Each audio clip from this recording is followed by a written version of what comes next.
Okay, I'd like to welcome you to another edition of Prophecy in the News, as written and published by the webmaster Nicholas at remnantofgod.org. We're going to be covering from August 5th, 2015 to August 10th, 2015. So this is going to be relatively shorter. So let's go ahead and get to it. There are 2 videos included in this week, so let's just go ahead and just dive down and see what is before us. First article, this out of WorldNet Daily from August 5th, 2015. Obama detains 27 Christian asylum seekers. More than 24 Iraqi Chaldean Christians forced from their homes by ISIS have been detained at an ICE detention center in California for 6 months after crossing the border from Mexico. The San Diego Union reported July 31st that 20 of the 27 Chaldeans at the Otay Detention Center in Otay Mesa, California, have American family members living in Southern California who are willing to sponsor them.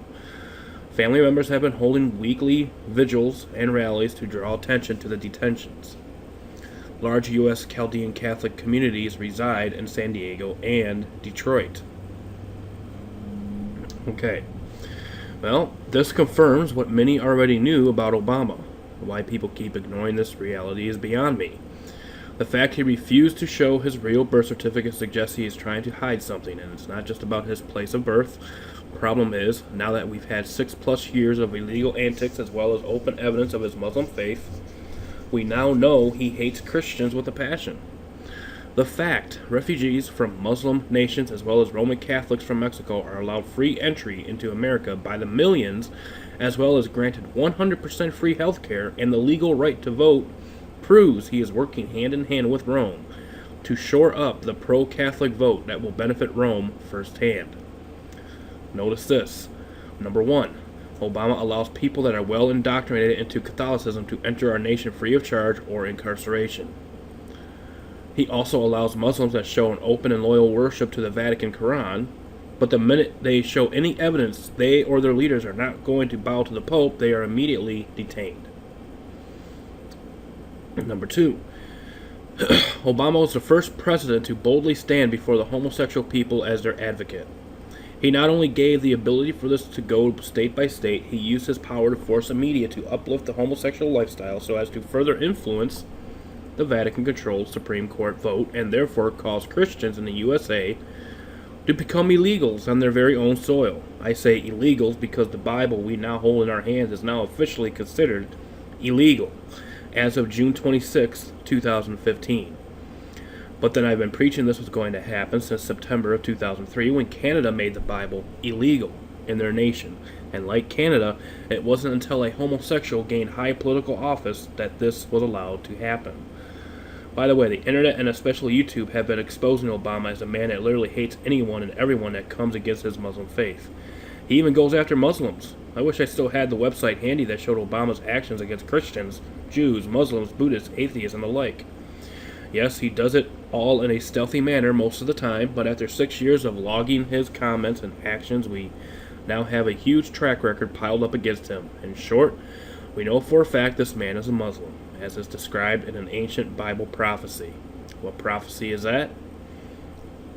Yes, we have a mountain of evidence against him confirming he is Muslim, and yes, we also know by the statements and documents outlined in those exposés that he hates every person regardless of their faith. But did you know his original Muslim forefather was prophesied to be exactly as Obama is showing himself to be today?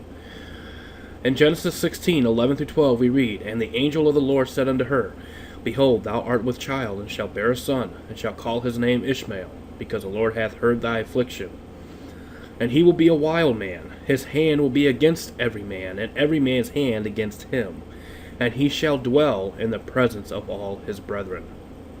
By the way, look around. All Muslims are like Ishmael. Christian prophecy is that accurate. Next article.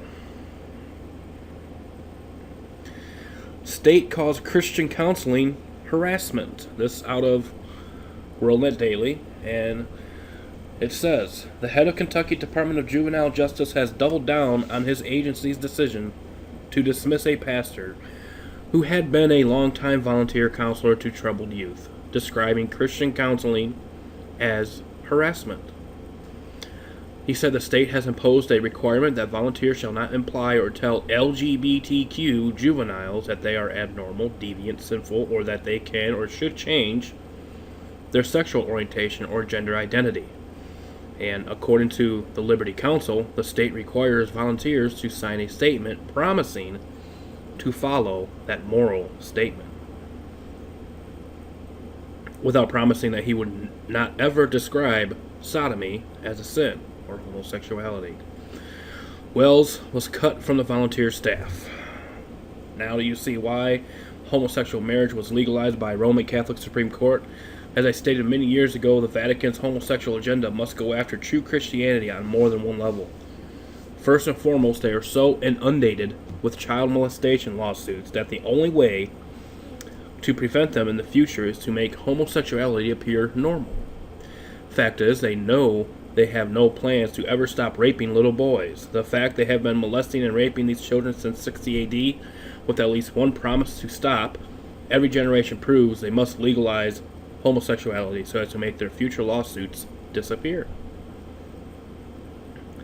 Secondly, the Christian Bible has stated since its inception that homosexuality is an abomination unto God, who created man in his image. But the Vatican has been attacking the Bible for centuries, and what they did on June 26 made that Bible they openly hate and actually declare their hatred in writing is now illegal. That way, the pagan dogma they claim is Christian dogma can now be protected by law as well. That means when you tell them the Bible says praying to dead humans they claim to be Catholic saints is sin, or the Sunday Sabbath they admit in writing is their unbiblical invention is sin, or any other pagan doctrines given Christian names are sin, they can say the Bible is illegal anyway, and so it really doesn't matter. By the way, they tried to remove the Bible back in November of 1793 to June of 1797, and it backfired in a big way. Amazing thing is, it was prophesied they would try that. What we're seeing now was also prophesied still. Even though it is written they would do all they can do to defile the bread of God, they still claim the Bible doesn't matter. But it does matter. It matters to the real Christian because Acts 24:14 says, "But this I confess unto thee, that after the way which they call heresy, so worship I the God of my fathers, believing all things which are written in the law and in the prophets." And Joshua 24:15 says, "And if it seem evil unto you to serve the Lord, choose you this day whom you will serve, whether the gods which your fathers served that were on the other side of the flood, or the gods of the Amorites in whose land ye dwell.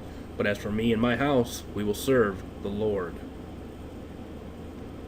But really what it's coming down to, it's coming down to a simple choice. I mean, really, yes, we have some trying times coming ahead of us, but really what these trying times are going to do is really make it easy for those to choose which side of the flood they're going to be on. Really, that's what it's going to come down to. It's not going to be, we have to figure this out and figure that out. No, it's going to be right out in the open, and this is what's being set up. It's going to end up being easy to choose which mindset you're going to go after.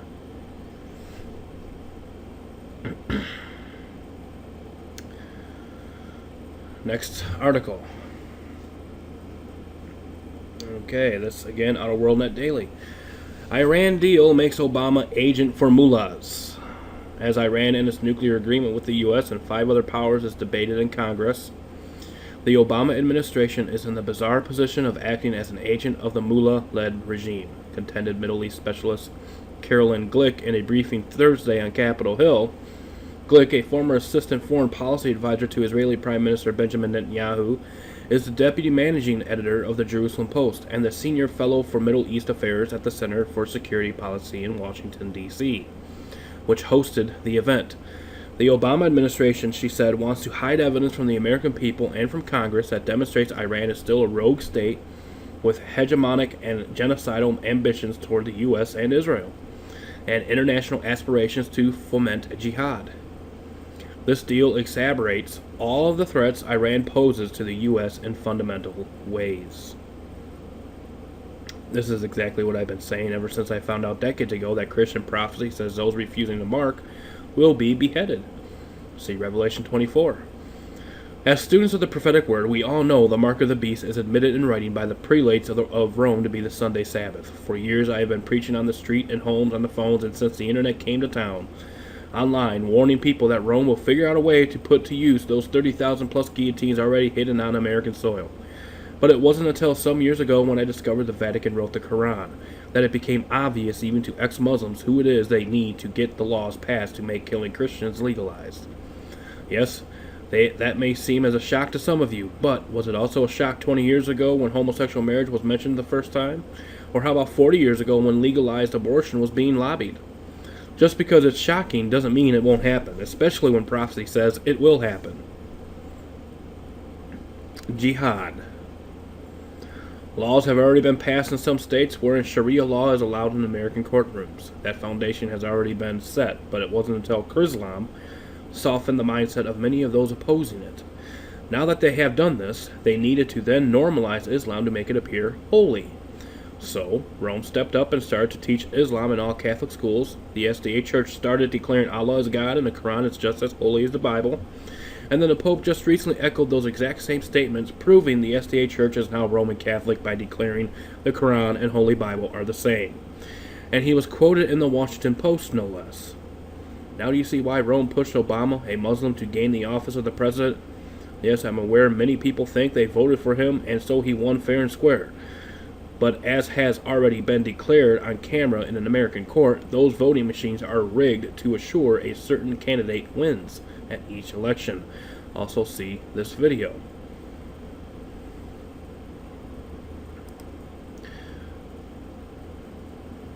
And here we go. I'll just go ahead and play this real quick. Well, it's going to be a lot of reading, so I'll just basically link the video in the description box. But there's proof of this anyways. But the American sheeple are too concerned with their fashion, careers, sitcoms, and sports to care who takes their freedoms away, and Rome knows it. So what's next? Whether an actual Muslim cleric mans a guillotine that kills the obedient Christian no longer matters. Why is that, you ask? When Sharia law is mandated and written into the new constitution being drafted as we speak, any Roman Catholic prelate can kill the Christian just as they did over 500 million times already. In short, all Obama did in Iran was to make sure plans for a global jihad were accelerated. The fact Obama gave Iran $150 billion American tax dollars to speed things up confirms he and his fallen god are getting antsy to get this done. Why? Satan knows he has very little time left, and so things have been ramped up. So if you thought things were going from bad to worse fast before, wait till after September when the Pope visits America to speak with Congress to push his agenda forward at lightning speed. That means if you're not ready to deal with such trials now, you best get on your knees and into the Bible daily starting now. Just as Satan has little time left, so does every unrepentant soul on earth have little time left to get their house ready. All those prophetic events that have occurred the last few hundred years weren't fulfilled just to shore up belief in the Christian God. They were fulfilled so as to let those riding the fence know it's time to make your path straight for the coming of the Lord. Maranatha.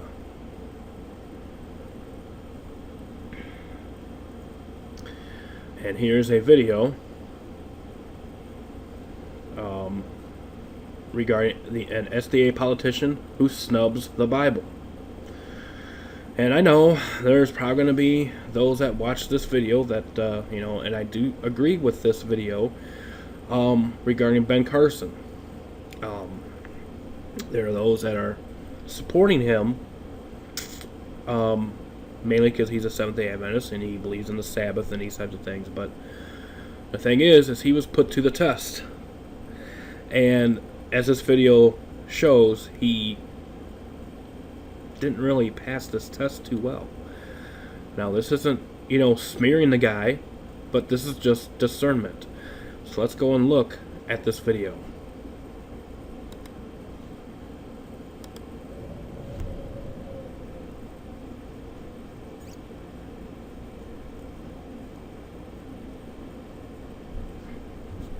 If you're SDA, you're not going to like this video I'm about to share. But regardless of that fact, I must do as any watchman on the wall must do. Check this out. All right, I'm going to close here with a question from a Facebook poster. We invited people on our Facebook page to suggest questions for you. And this one came from Victor Roush. Simple question. Does the Bible have authority over the Constitution? He said that's a simple question. I know. That is not a simple question by say any stretch of the imagination. A simply worded question. How's that? I think probably what you have to do is ask a very specific question about a specific passage of the Bible and a specific portion of the Constitution. I don't think you can answer that question other than out of very specific context. Okay. Let me ask every real Christian watching this video. If you were ever asked that question, how easy would it be to answer? Pretty easy, right? I mean, without even thinking about it, we are true believers. And we know the Bible has authority over every aspect of life, as well as the Constitution itself. I mean, after all, it's the Word of God. It's not some book filled with suggestions and possibilities for political rules and regulations. For this man to say it's not a simple question is to admit he is not a Christian that has allowed Jesus Christ to be the true Lord of his life. I say that because as a politician, he knows he needs to be careful how he answers that question if ever he is to have a chance at any sort of political career. But do you recall Daniel chapter 3, verse 16, where it says that Shadrach, Meshach, and Abednego answered and said to the king, O Nebuchadnezzar, we are not careful to answer thee in this manner? I mean, they were asked, just like Ben Carson was just asked, to deny their God. But they didn't have to be careful how they answered that question, did they? I mean, they were standing in front of a furnace, heated 7 times hotter than it was wont to be heated in verse 19. I mean, these 3 faithful men were looking at certain death and still chose to stand firm in their faith. Carson, well, he was only looking at losing a chance at becoming a president if he answered wrong. I mean, had he uplifted the Word of God, he would have lost that chance. But at the same time, proven to God he could be trusted to glorify him. And then, like Shadrach, Meshach, and Abednego, the Lord may have blessed him with things to do for him that would glorify him. And no, Shadrach, Meshach, and Abednego did not run for political office. It was thrust upon them. They had no choice. They were captives in that nation. Carson's a citizen of this nation. He made the choice to run. Now, notice this as well. Ben Carson is a Seventh-day Adventist. And being Seventh-day Adventist, he supposedly understands prophecy as well as the Bible because SDAs were the first to come on the modern-day church scene with understanding of both doctrine and the prophetic word over 150 years ago, just as prophecy predicted. But the SDA church sold out to the government long ago, just as prophecy also predicted. Like all 501c3 churches, the SDA church is a government-owned and operated church now. Think about the young Seventh-day Adventist that looks up to this man. He is watching him. And as a young Seventh-day Adventist, he sees him as a leader in the church. And he is seeing him place the Bible on the back burner to further his career. I mean, notice this as well. The Seventh-day Adventist Church claims to be in agreement with the Bible and the Spirit of prophecy. Both books declare openly that Christians should never run for political office, because in so doing you will eventually have to make an open profession of faith against the God you claim to obey. Because all U.S. presidents believe and their fruits confirm they must and will lie and must and will kill to be able to stay in office.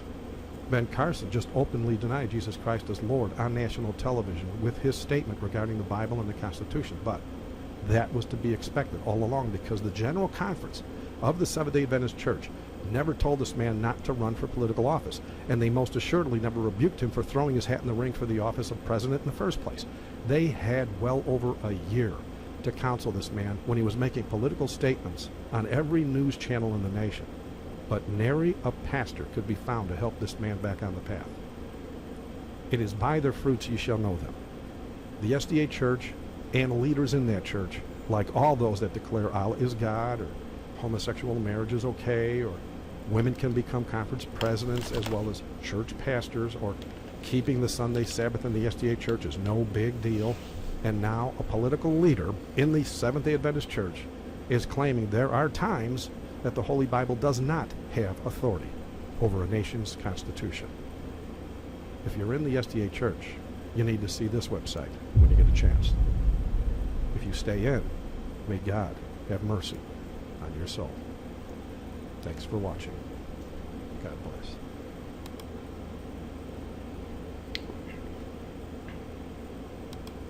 Okay, that says it. So, I mean, there's really no further commenting I need to add to that video. Other than the fact that it will be posted in the description box below and you can check it out for yourself. Next article. Bill Gates to roll out remote control microchip-based sterilization of women. Out of naturalnews.com. In recent months, Gates has taken his vision a step further with the development of computer chip technology that will essentially serve as one element of his quest for population control and reduction. As reported by the activist post Heather Callahan, soon medical microchip implants will be introduced to the general population, which will serve as the new face of medicine that polygamously marries big pharma, biotech, nanotech, and wireless remote technology.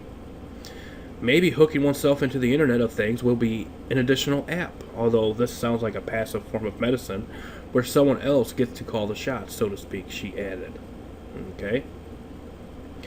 Well, and that's where it will fail. Why? The massively corrupted and money-hungry AMA will never allow for self-medication even in passing unless they can keep a doctor in the loop somehow to guarantee their billions in profits. Perhaps a remote connection to a doctor that flicks the switch when needed on its own. I can see how they would allow this technology to fly. But there's yet another side to this strange coin. As a recent Planned Parenthood scandal has proven, money drives the gears of satanic ritualism in the government of the USA. But then those of us that know all about the foundation of this government and how it was rebuilt once Rome infiltrated can see the forest for the trees on this one. See aerial pics of DC here. You can click on this link and you'll be able to check that out. In fact, I'll just pull it up real quick. And you know, there's a lot of documentation here, and then you can see all the aerials and the symbolism and you know, and these types of things all over. So I mean, it's pretty apparent as to who is in control of this nation. The bloodlust of Rome and her cohorts in D.C. must be satisfied. So yes, I can see this chip being used to do just that. What I mean is, even though Planned Parenthood makes billions of dollars every year, it's more about the blood being spilled than the bucks being harvested. How so? Well, the way Planned Parenthood kills confirms they must continue killing children in the same way the dabbling Satanist kills a cat and the hardcore Satanist kills the abducted child. Do you recall some of the monsters of Planned Parenthood over the years that have been sent off to prison for some of the most gruesome acts of torture performed upon defenseless babies? When you bow to the golden carrot dangling in front of you as Planned Parenthood has, Satan has permission to do as he pleases with you, and he oftentimes likes to take complete control over the individual so as to have a field day in his newfound host. When they kill those babies, it is a blood sacrifice to Satan, and many in politics, especially the higher ranks, know all too well about this, as they all know about Satan's demand for blood for certain favors he grants.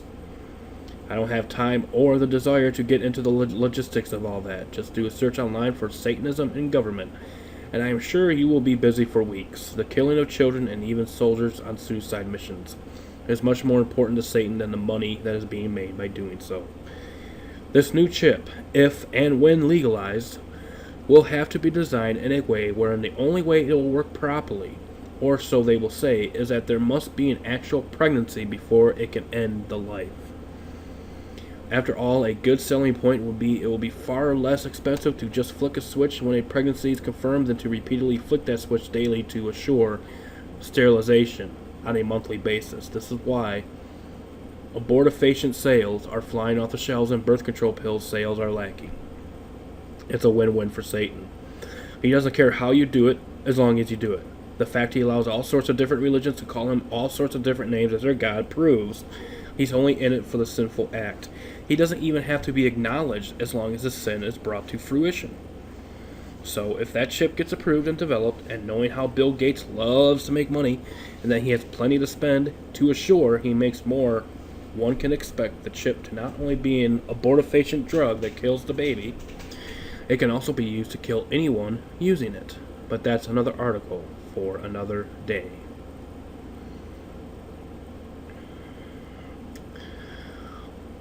And here's a video, and this is going to conclude this week's Prophecy in the News session from August 5th to August 10th. Feds, Farrakhan anti-white rant, what is considered protected speech. Let's go ahead and watch it. I'm looking for 10,000 in the midst of 1,000,000. Listen.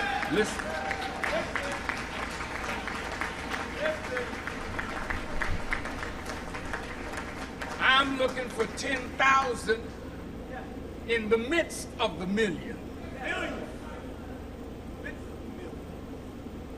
10,000 fearless men.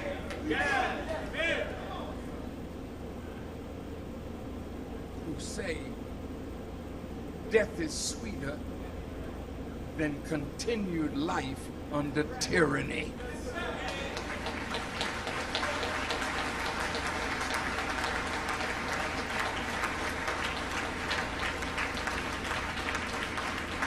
Death is sweeter than to continue to live and bury our children while white folks give the killer hamburgers. Death is sweeter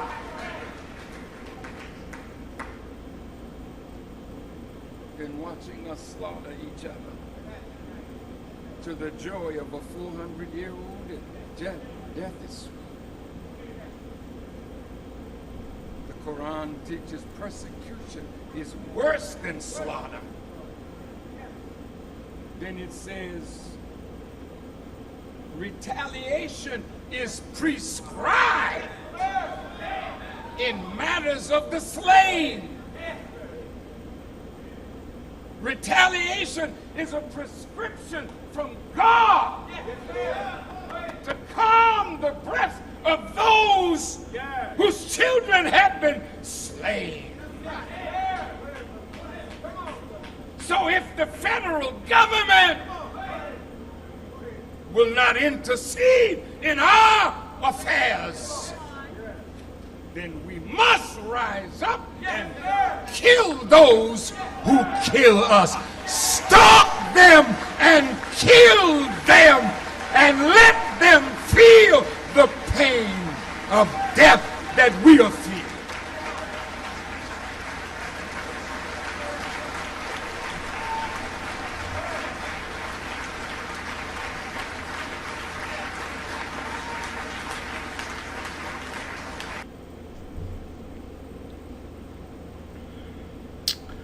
Okay. So, yes, this leader of Islam is talking about killing white police officers, and the federal government is saying it's protected speech, while at the same time saying the Bible is hate speech. How is this possible? Well, look at the players in the field of the government chessboard. You have a Muslim president who hates Christ and anyone that follows him, and a Roman Catholic-controlled Congress hell-bent on starting a race war in America. And so, yes, if you have the ability to speak to many ears that are not only Muslim but black as well, you will be given the protected right to stir up their hearts to hate the very people ordained to protect them. See Romans 13, 1-7. And yes, they are trying to protect them. Men like Obama, Farrakhan, Jesse Jackson, and Al Sharpton have been known to make numerous racist remarks over the years, but because they have political power, their racist comments are protected. This is why that even though the police were found innocent in recent killings, these leaders ignore all that to tug on the heartstrings of their innocent friends, family members, and neighbors to generate a race war coast to coast. It's beginning to look more and more like they will not give up until an all-out civil war between the races is started in America. And yes, I know there are bad cops out there that do kill innocent people. but the ones the media have recently chosen to use as their poster child for hate, like the Pope's mistake at choosing global warming over global cooling. It doesn't matter when you make bold mistakes before the eyes of the people, as long as you have enough sheeple in the herd that will do whatever their leaders command them. It's as the original Jesuit said long ago when defining his grand rule. Quote, for an inferior readily to declare his assent and consent to his superior in active obedience when he says, the snow is black or the crow is white, we should always be ready to accept this principle. I will believe that the white that I see is black, if the hierarchical church defines it as such. Spirit Exercises of St. Ignatius, page 145, by Ignatius de Loyola. So, even when these political leaders make bold mistakes, their loyal subjects will accept their faulty explanations no matter how idiotic, so as to declare their loyalty. This is the mindset of the sheeple, and this is the majority of the people in America at present, be it via the church or politics. Thanks to the 501c3 contract making all churches into the image of the beast in Rome, wherein the church and the state agree, all are in bed together, just as prophecy predicted. Does any of this matter? No, not at all. In fact, it's all part of living in the end-time society, where truth is seen as a lie and the lie as the truth. It's all upside down now. Homosexuality is considered good and Christian morals are considered bad. Killing babies is good and seeking to save them from torturous deaths bad. Killing grandma because she's wheezing is good, but demanding you do all you can to keep her alive a few more days, bad. The end result, Satan is good and Jesus is bad, but all this idiocy is about to end. For it is written, Isaiah 5:20-24, woe unto them that call evil good and good evil, that put darkness for light and light for darkness, that put bitter for sweet and sweet for bitter. Woe unto them that are wise in their own eyes and prudent in their own sight. Woe unto them that are mighty to drink wine and men of strength to mingle strong drink, which justify the wicked for reward, and take away the righteousness of the righteous from him. Therefore as the fire devoureth the stubble, and the flame consumeth the chaff, so their root shall be as rottenness, and their blossom shall go up as dust, because they have cast away the law of the Lord of hosts, and despised the word of the Holy One of Israel.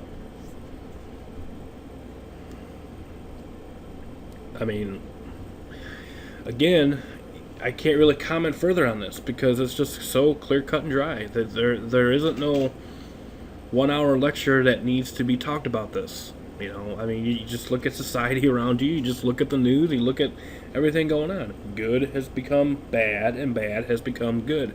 And this is going to continue to happen, and it's going to continue to get worse until that eastern sky is bursted wide open, and Jesus Christ is coming in the clouds of heaven, and all eyes will see him. It's just as clear and as simple as that. There isn't really much you can say. There isn't much more commenting I can do in these articles, other than all the links will be posted in the description box. Go and click on the site, read the articles, read the other stuff that I post in the description box, and we will see you next week. Truth be told, truth be known, stay safe. God bless. See you next time. Bye-bye.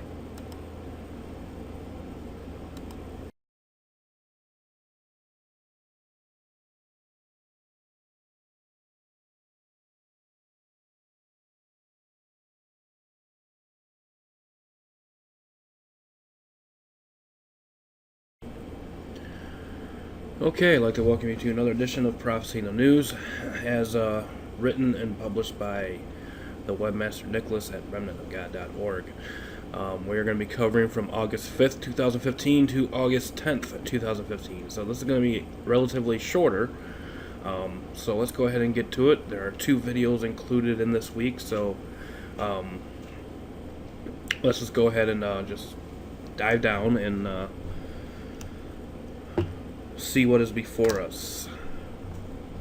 Okay. Well, this confirms what many already knew about Obama. Why people keep ignoring this reality is beyond me.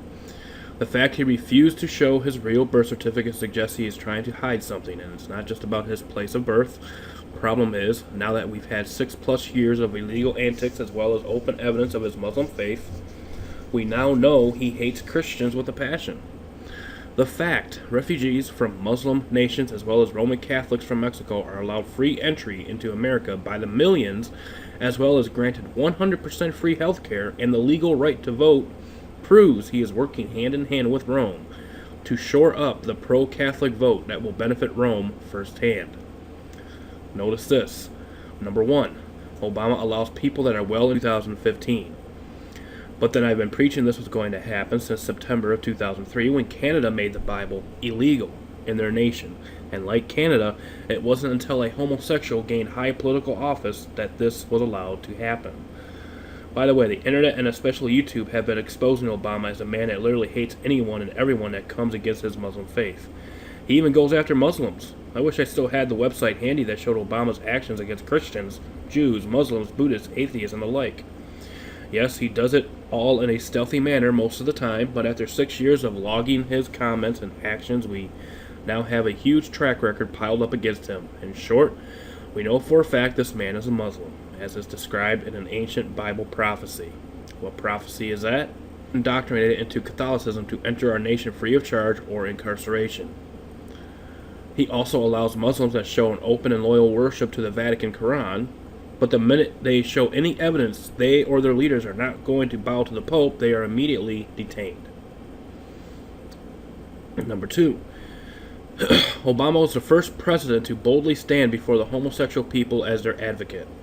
He not only gave the ability for this to go state by state, he used his power to force the media to uplift the homosexual lifestyle so as to further influence the Vatican-controlled Supreme Court vote and therefore cause Christians in the USA to become illegals on their very own soil. I say illegals because the Bible we now hold in our hands is now officially considered illegal as of June 26th.